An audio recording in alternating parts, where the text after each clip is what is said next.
오늘 여기 보시면 어떤 사람에게 두 아들이 있었다, 이렇게 성경은 말하고 있습니다. 우리가 아주 그냥 거칠게 표현하면 이런 거죠. 우리가 신앙생활하고 본향을 향할 때 그때 이런 부류의 사람들이 나타나는 거죠. 어떤 사람 하는 말은 아버지죠. 두 아들이 있었다. 결국은 온 인류는 두 아들로 나뉘어지는 거예요. 하나는 아버지 집에 있는 아들, 하나는 탈출한 아들이에요. 아버지로부터 멀리 벗어나서 나름 해방을 누리던 아들이에요. 이 두 부류로 나뉘어진다는 거예요. 근데 문제는 어디에 있습니까? 이 둘째가 아버지한테 이렇게 제안하는 거죠. 아버지,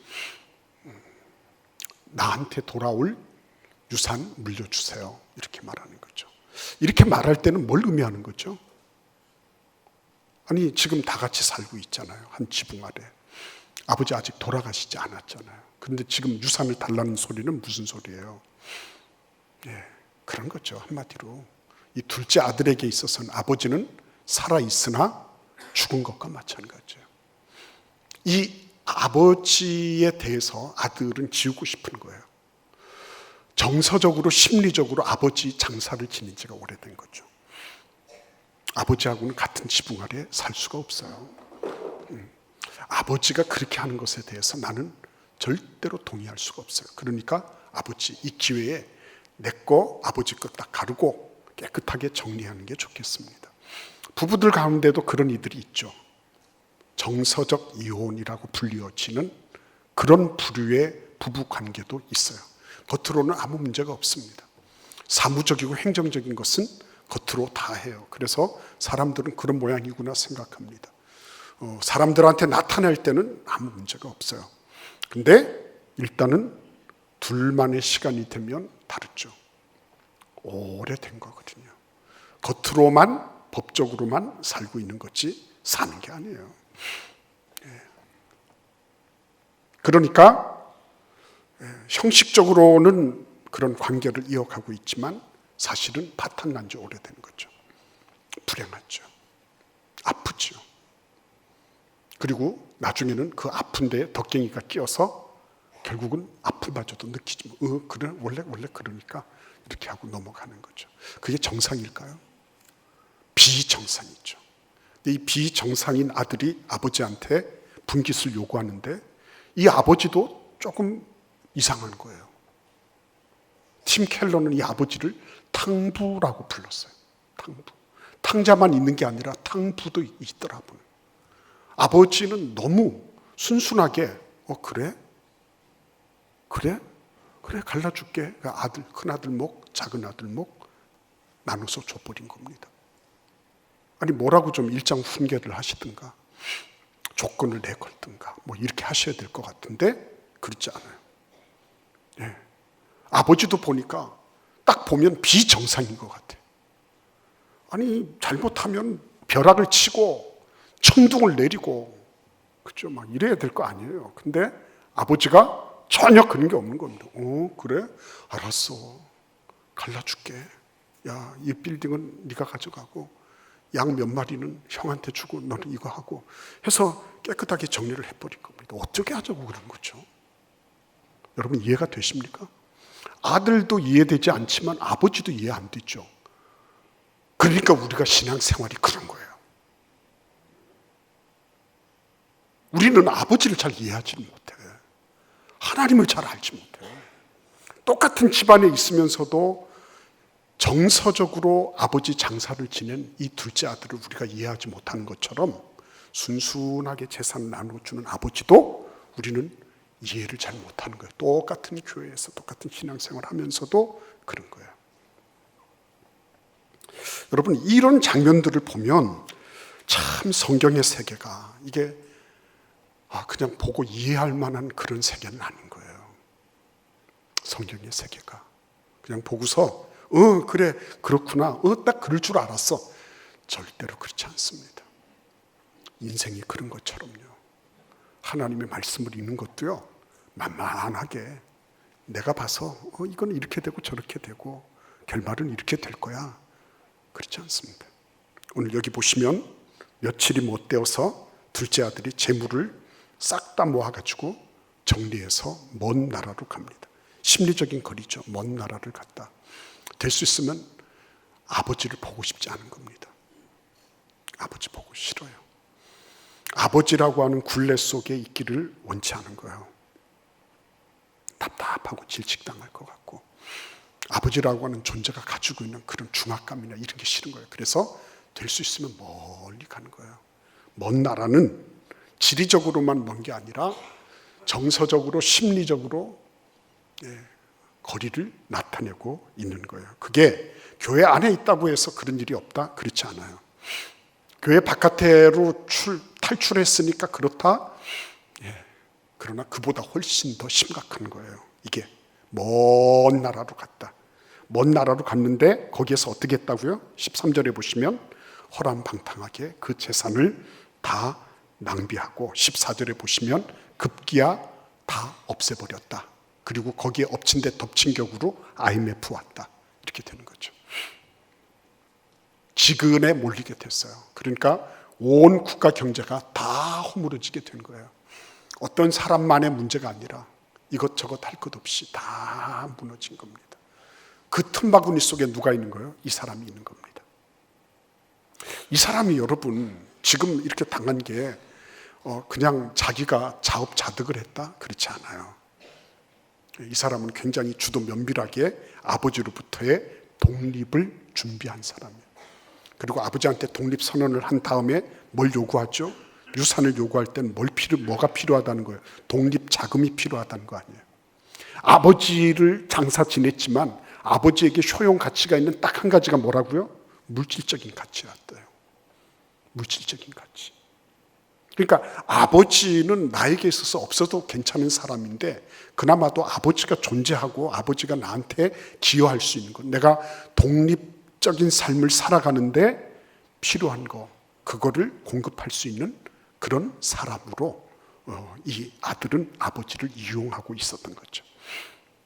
그리고 자기의 뜻대로 지금 잘 돌아가고 있는 거예요. 우리가 성경에서 읽은 것처럼, 요나처럼 말이죠. 자기의 뜻대로 모든 게 이렇게 순풍에 돋다는 것처럼 가고 있는 거예요. 될 때는 그래요.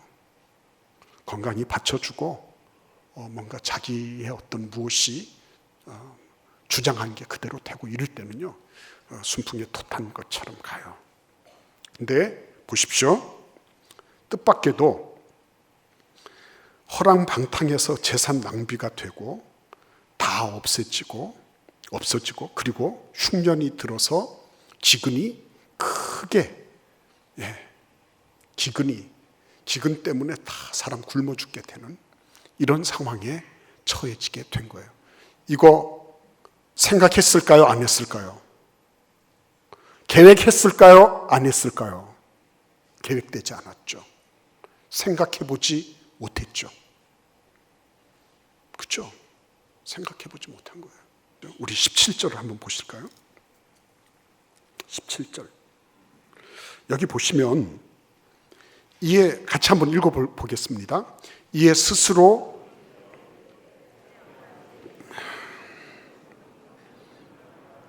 나는 여기서 줄여 죽는구나. 스스로 돌이킨다. 이 말이 무슨 말씀이냐면요, 자기 자신에게로 돌아왔다는 거예요. 자기 자신에게로.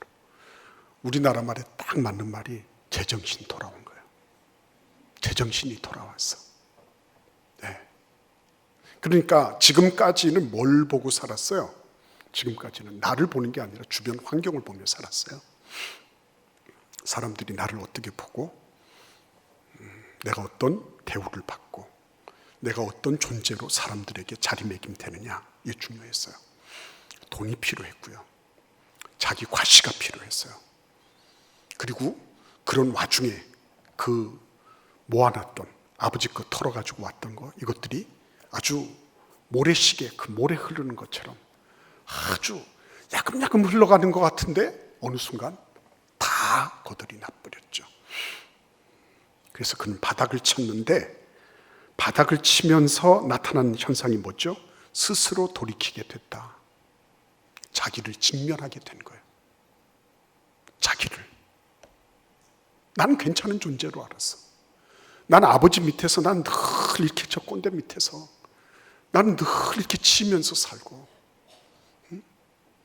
큰아들은 범생이니까 공부도 잘하고 학교도 잘 가고 이랬겠지만, 나는 둘째는 큰아들도 아닌데다가 아버지로부터 늘 너는 공부 안 하냐, 너는 일 안 하냐, 너는 왜 그러냐, 이런 소리를 들으면서 왔다. 피해의식들 있죠. 그런 것들 가득 차 있었던 거죠. 근데 제정신이 와서 딱 본 거예요. 아, 내가 이런 존재였구나. 내가 원래부터 힘이 있고 능력이 있고 원래부터 내가 이런 부를 이룰 수 있는 존재가 아니라 나는 피조물이구나. 나는 지어진 존재구나. 나는 지어진 존재로서 내가 할 수 있는 부분은 창조주가 아닌 다음에는 한계가 있는 거구나. 나는 불완전한 존재구나. 나에게도 잘못된 판단이 있을 수 있고 잘못된 그런 오판이 있을 수 있겠구나. 그런 것들이 와서 하나씩 보이기 시작하는 거죠. 그래서 성경은 바닥 얘기를 많이 하는 책이에요. 여러분들이 성경 읽으십시오. 묵상해 보십시오. 바닥 얘기가 처음부터 이렇게 보면 바닥 얘기예요. 바닥 얘기. 근데 성경이 바닥 얘기를 그냥 서술하는 거로 끝나지 않아요. 바닥이라고 쓰고 뭐라고 읽어요? 뭐라고 읽어요? 회복을 위한 발판이다, 이렇게 말하는 거죠. 회복을 위한 발판이에요. 바닥이 내가 아무리 잘못을 했다 할지라도 내가 바닥에 떨어져서, 나락에 떨어져서 내가 내 자신을 발견하면서 내가 이런 존재였구나. 후회해도 소용없다. 그거는 노래 가사예요.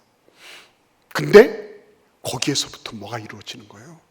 나 자신을 보면서 회복의 발판이 놓이기 시작하는 거예요. 17절 한 번 더 볼까요? 이에 스스로 돌이켜 이르되 내 아버지에게는 양식이 풍족한 품꾼이 얼마나 많은가. 나는 여기서 줄여 죽는구나. 그죠? 무슨 얘기를 하려고 하는 거죠? 바닥에 떨어져 봐야지 긍정할 부분이 보이는 거예요. 바닥에 떨어져 봐야지. 그때까지 아버지의 세계는 전부 부정할 것뿐이에요. 도무지 같은 하늘을 이고 살 수 없을 정도로 질식될 것 같은 그런 세계였단 말이에요. 근데 이제 바닥에 떨어져 보니까, 그러니까 아버지의 세계가 이렇게 보이기 시작하는 거예요. 아, 부정할 만한 게 있는, 그런 부분이 한꺼번에, 그죠? 어느 날 갑자기 어느 날 갑자기 그냥 모든 게 환하게 밝아지고 막 시인이 되고 이런 게 아니에요. 딱 보니까 아버지의 세계 속에 품꾼이라도 풍족하게 밥을 먹는구나. 풍족하게. 그래서 여러분 20절에 보시면 어떻게 하죠? 이에 일어나서 아버지께로 돌아가니라 그랬습니다. 누가 돌아가요? 아들이, 둘째 아들이 드디어 아버지께로 돌아갑니다. 뭘 가지고? 빈손으로. 어떤 옷으로? 남루하기 이를 데 없는 옷으로. 신발은 신었을까? 네. 신발은 신었을까? 그렇게 빈털터리가 돼서 아무튼 간에 이 옷 하나 건진 거 가지고 이루고 아버지께로 가는 겁니다. 그런데 그 다음입니다. 저는 이 장면이 결코 예사롭지 않다고 봐요. 아직도 거리가 먼데, 아직도 거리가 먼데 아버지가 그를 보고 측은히 여겨 달려가 목을 안고 입을 맞추었다 그랬습니다. 아들은 동작 하나를 했어요. 아버지 집으로 귀향, 귀가, 그죠? 그거 동작 하나를 한 거예요. 그 방향으로 간 거예요. 허적허적 이렇게 간 겁니다. 갔는데 아버지는 어떻게 해요? 아직 거리가 멀어요. 근데 아버지가 어떻게 합니까? 아버지가 그를 보고 아들이 아버지를 본 게 아니에요. 아버지가 그를 봤어요. 그리고 어떻게 해요? 측은히 여겼다 그랬어요. 저놈 다 까먹고 이제 오는구나.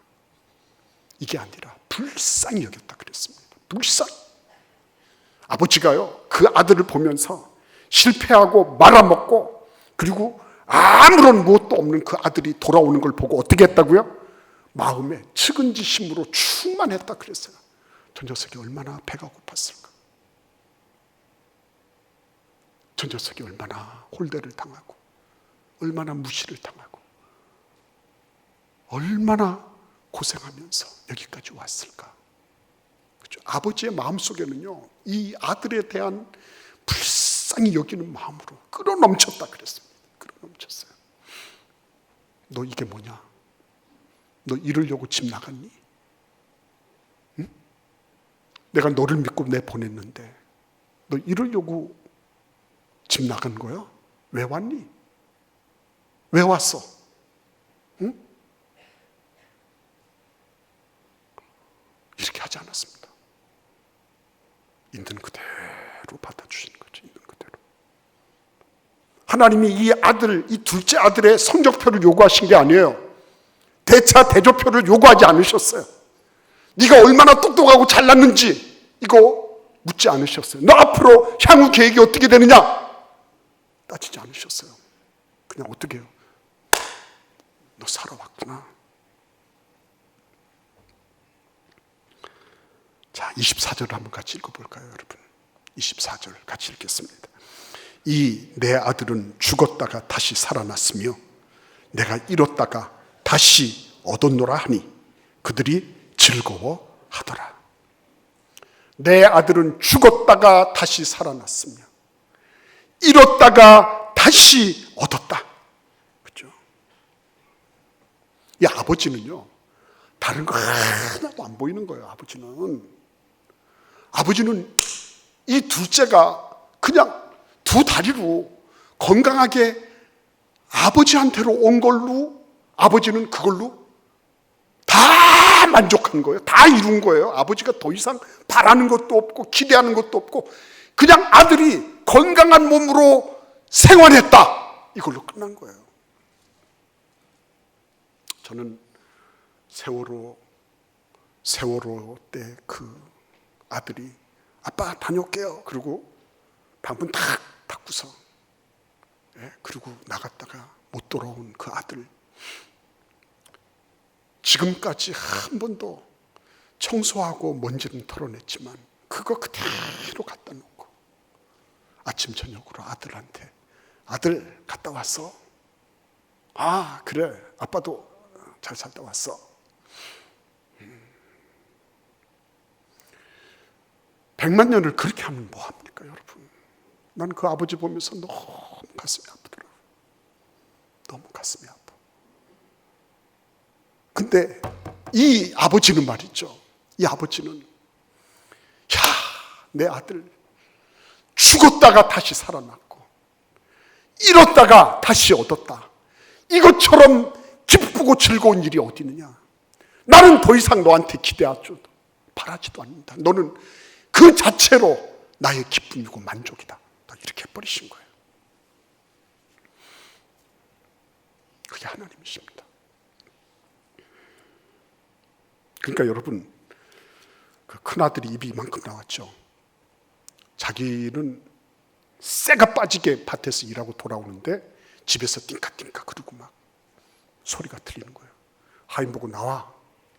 그래가지고 물어보니까 둘째 아드님이 오셨는데 지금 동네 잔치가 벌어지고 손에 가락지 끼우고 아버지가 막 목욕시켜서 새 옷 입히고 정신이 없습니다. 막 그런 거예요. 이게 이 아들이 완전히 첫째 아들이요. 완전히 지금 뿔이 나버렸죠.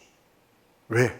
아니 나는 이렇게 열심히 일해도 염소 새끼 한 마리도 나한테 주지 않았는데 저 둘째가 저거 왔다고.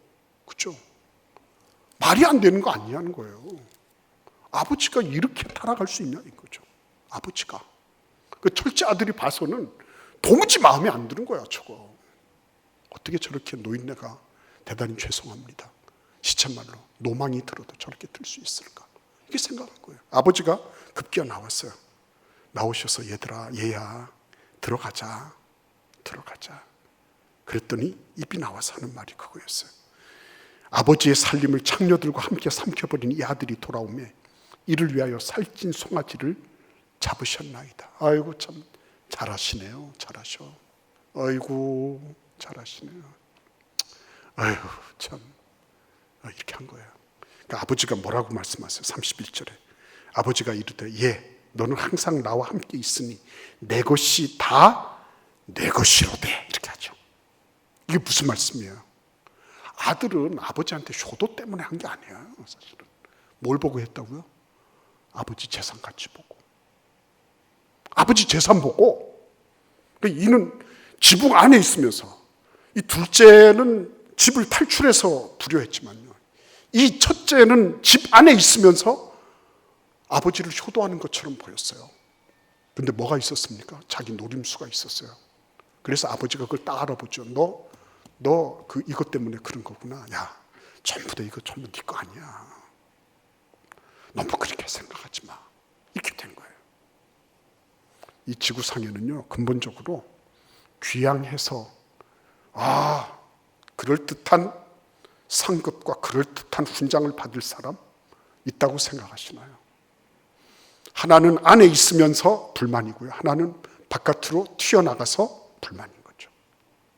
근데 이 아버지는 어떻게 하시죠? 이놈 저놈 다 부둥켜 안으시는 거죠. 그래, 너는 이래서 내 기쁨이야. 너는 그래도 내가 너를 축복하고 나에게 있는 모든 것들을 다 너한테 줄 거야.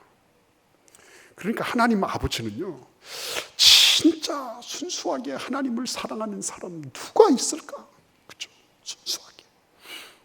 이 말씀 가만히 묵상하면 할수록 느끼는 거예요. 난 목사라고 하면서 진짜 하나님 아버지께 효도하는 마음으로 무조건적인 헌신을 내가 하고 있나?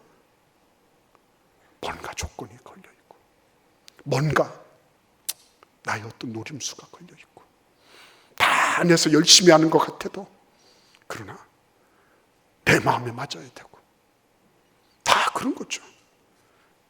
오늘 우리가 1년의 마지막 자락에 서 있으면서 하나님 앞에 우리가 그 자리에 서지 않겠어요? 비록 많은 열매가 없고 비록 엄청난 성과가 없다 할지라도 머뭇거리고 뒤에 서 있지 말고 아버지께로 나가죠. 다시 말씀 묵상도 하고, 다시 새벽 기도도 시작하고, 다시 하나님 앞에 내가 그동안 떨어졌던 거 순종하고 아버지께로 다시 돌아가는 거죠. 그런 은혜와 축복이 있기를